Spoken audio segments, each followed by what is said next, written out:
Fake reviews को लेकर BIS ने नए स्टैंडर्ड्स बनाए हैं IS 19,000-2022 के। उसमें ये व्यवस्था प्रिस्क्राइब की गई है कि जो ई-कॉमर्स की वेबसाइट्स हैं वो अपने रिव्यूज़ को एडमिनिस्टर करने के लिए क्या प्रक्रिया होनी चाहिए और वो वेबसाइट्स उसमें क्या सिस्टम्स बनाएंगी ताकि फेक रिव्यूज़ को, इस जो बीमारी है फेक रिव्यूज़ की, इसको एड्रेस किया जा सके। जो रिव्यू एडमिनिस्ट्रेटर होगा वेबसाइट का, उसके पास ये व्यवस्था होगी कि फ्रॉडुलेंट रिव्यूज़, जो फेक रिव्यूज़, रॉन्ग रिव्यूज़, उसको कैसे फ़िल्टर किया जाए, उस कंटेंट को कैसे मॉडरेट किया जाए बिफोर पब्लिशिंग। स्टार्टिंग के 10-20 रिव्यूज़ तो फेक ही होते हैं, उसके बाद से सही शुरू होते हैं। वो तो हर किसी को पता, कॉमन ही है हर जगह। नहीं तो यूट्यूब वगैरह पे भी देख के अगर रिव्यूज़ पता चल जाते हैं तभी परचेज करना चाहिए। हाँ, बहुत बारी होता ही है कि रिव्यू में लिखा होता है काफ़ी अच्छा और वो उतना अच्छा होता नहीं, ना क्वालिटी वगैरह कुछ इतनी अच्छी होती नहीं जितना रिव्यूज़ में लिखा होता है आजकल। कभी तो हेल्प मिल जाती है तो सही लग जाता है, जैसे कि प्राइस के हिसाब से उसकी क्वालिटी सही है कि नहीं कपड़ों में। और जब कभी कुछ चीजें ऑर्डर करते हैं तो उसमें फीडबैक गलत भी होता है, तो उससे थोड़ा सा मिसगाइड भी हो जाता है। बैन करिए, उनके ऊपर कुछ एक्शन लिया जाए कि भाई वो अपने खुद के प्रमोशन करने के लिए कर रहे हैं ये सब। फेक रिव्यूज की समस्या कितनी खतरनाक है, इसे आप वर्ष 2017 की एक बड़ी दिलचस्प घटना से समझ सकते हैं। उस समय लंदन के एक फूड ब्लॉगर और लेखक ने फेक रिव्यूज के इस पूरे खेल को, इस नेक्सस को एक्सपोज करने के लिए एक बड़ा नया और नायाब तरीका निकाला। इसके लिए उन्होंने दुनिया की जानी मानी वेबसाइट्स पर एक ऐसे रेस्टोरेंट को लिस्ट करवा दिया जो रेस्टोरेंट कहीं था ही नहीं। यानी ये सिर्फ एक वेबसाइट पर एग्जिस्ट करता था, ये रेस्टोरेंट कहीं नहीं था। इसके बाद इस व्यक्ति ने इस रेस्टोरेंट के साथ एक तस्वीर लगाई और उस पर यह लिखा, बाय अपॉइंटमेंट ओनली, यानी आप सिर्फ रिजर्वेशन करवाने के बाद ही, यानी अपॉइंटमेंट लेकर ही उस रेस्टोरेंट में खाना खाने के लिए आ सकते हैं। इसके बाद उस व्यक्ति ने अपने दोस्तों और जानने वालों से इस रेस्टोरेंट को अच्छे रिव्यूज देने के लिए कहा और आप हैरान रह जाएंगे जानकर कि कुछ ही दिनों के अंदर उस वेबसाइट पर इस रेस्टोरेंट की रेटिंग बढ़ने लगी और लोग इस रेस्टोरेंट में खाना खाने के लिए और वहां टेबल बुक करने के लिए फोन करने लगे।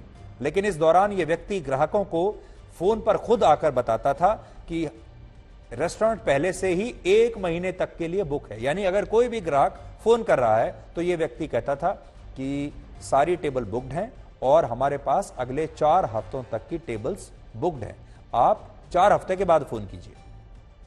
लेकिन इसके बावजूद इस रेस्टोरेंट की रेटिंग बढ़ती चली गई और कुछ महीनों के अंदर ही यह रेस्टोरेंट इंटरनेट की सबसे ज्यादा भरोसा की जाने वाली वेबसाइट में से एक ट्रिप एडवाइजर पर नंबर 1 पर आ गया। यानी इसकी जो रैंक थी वो नंबर 1 हो गई ट्रिप एडवाइजर पर। यानी जो रेस्टोरेंट कहीं है ही नहीं, जो चलता ही नहीं है, उसका नाम, जगह, एड्रेस सब कुछ नकली है, वो फेक रिव्यूज के दम पर नंबर 1 पर आ गया।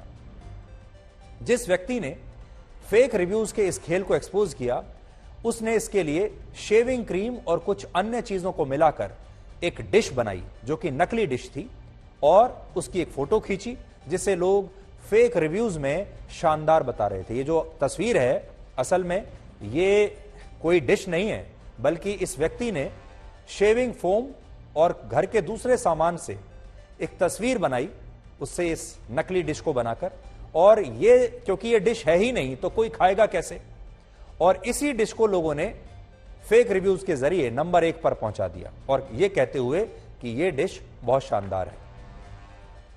तो फेक रिव्यूज का जो उद्योग है ऐसे चलता है।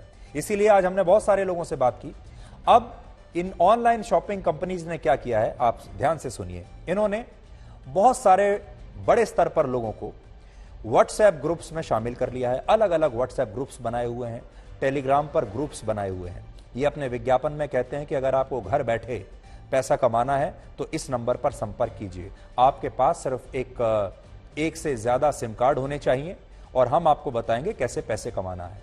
फिर लोग उस व्हाट्सएप ग्रुप का हिस्सा बन जाते हैं और फिर इन्हें हर रोज काम दिया जाता है। इनके पास प्रोडक्ट भेजे जाते हैं और कहा जाता है कि इस प्रोडक्ट को क्लिक कीजिए यहां पर और इसमें अपने रेटिंग्स दीजिए और 5 स्टार रेटिंग इस प्रोडक्ट को आप देते रहिए। और इस तरह हमारे देश में हजारों नहीं लाखों लोग घर बैठकर नकली रिव्यूज देकर पैसा कमा रहे हैं। और क्योंकि ये बहुत पैसा आसानी से आ जाता है तो ज्यादा से ज्यादा जो लोग हैं वो इसमें शामिल हो रहे हैं। एक व्यक्ति जब पैसा कमाने लगता है तो वो अपने 4 और दोस्तों को बताता है, और जो लोग ये उद्योग चला रहे हैं वो भी उनसे ये कहते हैं कि आप और ज्यादा से ज्यादा लोगों को जोड़िए जो झूठ बोल सके, जो नकली रिव्यूज लगा सके।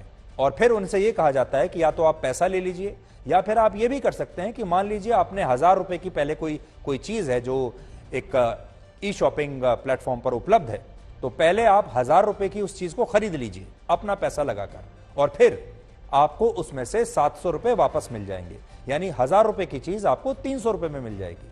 और ऐसे बड़ी संख्या में लोग हैं जो अपने घर का सारा सामान ऐसे ही खरीद रहे हैं। 1000 रुपया पहले लगाया, उसके बाद उसकी 5 स्टार रेटिंग दी और 700 रुपए आपके अकाउंट में वापस आ गए और आपको वो सामान 70% या 80% डिस्काउंट पर मिल गया। ये एक बहुत बड़ा धंधा इस समय हमारे देश में चल रहा है, इसलिए आपको बताया कि बचकर रहिए। और अब आगे से जब भी आप कोई सामान खरीदें, वो छोटा सामान हो सकता है 500 रुपए का, कोई गाड़ी भी हो सकती है, टीवी हो सकता है, कोई भी चीज हो सकती है, ऑनलाइन रिव्यूज पर आंख बंद करके भरोसा बिल्कुल मत कीजिए। और हम भारत सरकार से भी ये कहना चाहेंगे कि उन्होंने बड़ी आसानी से ये तो कह दिया कि ये सारी ऑनलाइन कंपनियां जो हैं, इन्हें स्वेच्छा से ये बताना पड़ेगा कि कौन सा रिव्यू पैसा देकर इन्होंने खरीदा है और कौन सा रिव्यू सच्चा है। लेकिन ये उम्मीद करना बेकार होगा, क्योंकि ये सारी जो कंपनियां हैं ये इन सारे रिव्यूज को असल में सच्चा रिव्यू कहकर ही आप सबके सामने लाती हैं, और ये कंपनियां कभी आपको नहीं बताएंगी, ना ही सरकार को बताएंगी कि ये रिव्यूज इन्होंने पैसा देकर लिए हैं, क्योंकि असल में वो सारे रिव्यूज सच्चे ही लगते हैं, क्योंकि वो सारे लोग असली लोगों ने ही पैसा लेकर वो रिव्यूज दिए हैं। और ये पता लगाना बहुत मुश्किल काम होगा कि किस व्यक्ति ने पैसा लेकर रिव्यू दिया है और किस व्यक्ति ने वाकई में सच्चे मन से ईमानदारी से वो रिव्यू दिया है।